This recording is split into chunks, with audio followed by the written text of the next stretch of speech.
विद्यार्थियों, आज का विषय है 1857 के विद्रोह का स्वरूप। विद्यार्थियों, 1857 में ब्रिटिश सरकार की औपनिवेशिक नीतियों के खिलाफ जो विद्रोह हुआ, उसकी प्रकृति के विषय में इतिहासकार में बहुत मतभेद रहा है। कुछ इतिहासकार उसे केवल सैनिक विद्रोह मानते हैं, जिसने नागरिकों की कोई सहायता प्राप्त नहीं की थी, जबकि कुछ अन्य उसे ईसाइयों के विरुद्ध धर्मयुद्ध अथवा काली और सफ़ेद जातियों के बीच सत्ता का संघर्ष मानते हैं। कुछ अन्य उसे पश्चिमी और पूर्वी सभ्यता का संघर्ष तथा कुछ बाकी लेखक जो हैं उसे अंग्रेजी शासन के खिलाफ हिंदू और मुसलमानों का षड्यंत्र मानते हैं। वहीं आधुनिक भारतीय इतिहासकारों में से अनेक उसे भारतीय स्वतंत्रता का प्रथम स्वतंत्रता संग्राम कहकर पुकारते हैं। तो सर जॉन लॉरेंस और सीले ये कहते हैं कि ये विद्रोह पूरी तरह सैनिक विद्रोह था, जिससे भारतीय सेना ने अंग्रेजी शासन को भारत से समाप्त करने का प्रयत्न किया था। परंतु लॉरेंस और सीले का ये विचार जो है हम स्वीकार नहीं कर सकते हैं। यद्यपि विद्रोह की शुरुआत सैनिकों ने की, इसमें कोई संदेह नहीं है, परंतु वह केवल सैनिक विद्रोह नहीं माना जा सकता। सभी भारतीय सैनिक इसमें शामिल नहीं थे, बल्कि अनेक भारतीय सैनिक अंग्रेजों की तरफ से युद्ध कर रहे थे। इतिहासकार L.E.R. रीज का ये कहना भी गलत है कि वह ईसाई धर्म के विरुद्ध एक धर्मयुद्ध था। ईसाई धर्म के खिलाफ विद्रोह किया गया हो, इसका भी कोई स्पष्ट प्रमाण हमें प्राप्त नहीं होता है। अंग्रेजी सेना के साथ हिंदू और मुसलमान दोनों ही धर्म के व्यक्ति थे। ब्रिटिश लेखक सर जेम्स आउटरम और W. टेलर उस विद्रोह को अंग्रेजों के खिलाफ हिंदू और मुसलमानों का षड्यंत्र बताते हैं। हिंदू और मुसलमानों ने मिलकर कोई षड्यंत्र किया हो, ये भी साबित नहीं होता है। वहीं अशोक मेहता के अनुसार उस विद्रोह का स्वरूप राष्ट्रीय था। वीर सावरकर ने भी उस विद्रोह को राष्ट्रीय स्वतंत्रता के लिए आयोजित युद्ध सिद्ध करने का प्रयत्न किया है। इंग्लैंड के शीर्षस्थ नेता डिज़रायली ने भी राष्ट्रीय विद्रोह के नाम से उसे पुकारा था, परंतु वास्तव में न तो वे राष्ट्रीय विद्रोह था और न आयोजित, जैसा कि आधुनिक भारतीय इतिहासकारों ने सिद्ध कर दिया है। आधुनिक इतिहासकारों में डॉक्टर सुरेंद्र नाथ सेन और डॉक्टर रमेश चंद्र मजूमदार एकमत है कि विद्रोह की कोई योजना नहीं थी और वह अचानक ही शुरू हुआ। दोनों का विद्यार्थियों ये भी कहना है कि 19वीं सदी के उस समय में राष्ट्रीयता की भावना का भारत में पूरी तरह अभाव था। विद्रोही नेता राष्ट्रीय नेता नहीं थे और न बहादुर शाह राष्ट्रीय बादशाह था।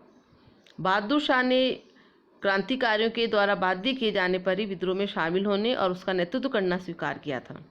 वहीं नाना साहब पेंशन स्वीकार न होने के कारण विद्रोही बने थे। अवध की बेगम और विभिन्न तालुकेदार अपने व्यक्तिगत स्वार्थों के कारण विद्रोह में शामिल हुए।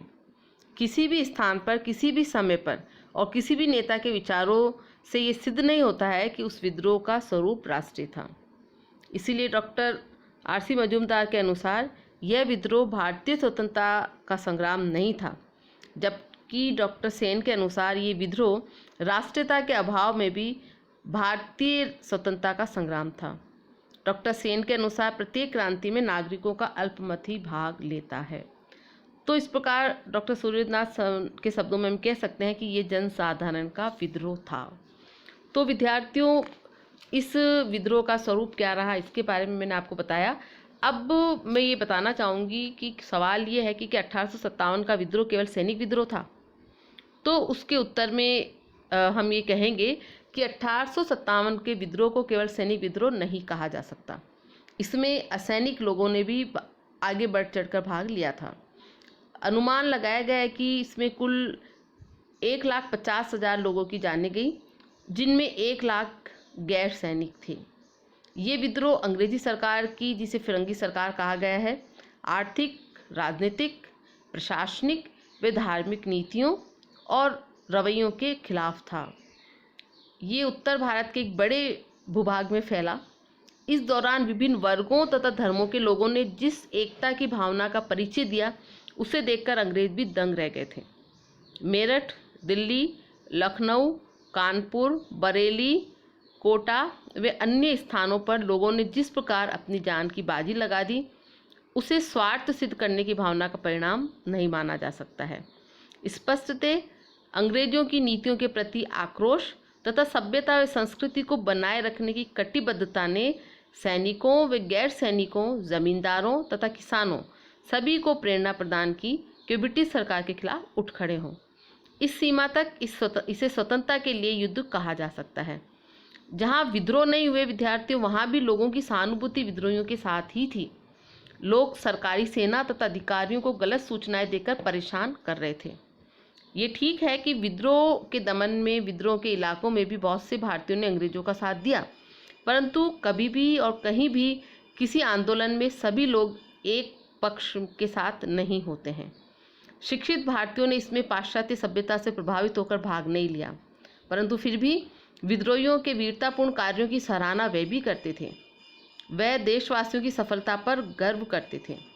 1857 की लड़ाई को चाहे भारत का प्रथम स्वतंत्रता संग्राम माना जाए या संस्कृति की रक्षा के लिए संघर्ष, इस तथ्य से इनकार नहीं किया जा सकता है कि इस राष्ट्रीय आंदोलन के दौरान इस समय की जो घटनाएं थी, उस घटनाओं के बलिदान की प्रेरणा के स्रोत वे बने रहे। यानी आगे चलकर 1857 के बाद की जो प्रेरणाएं हैं वो राष्ट्रीय आंदोलन को मिलती रही।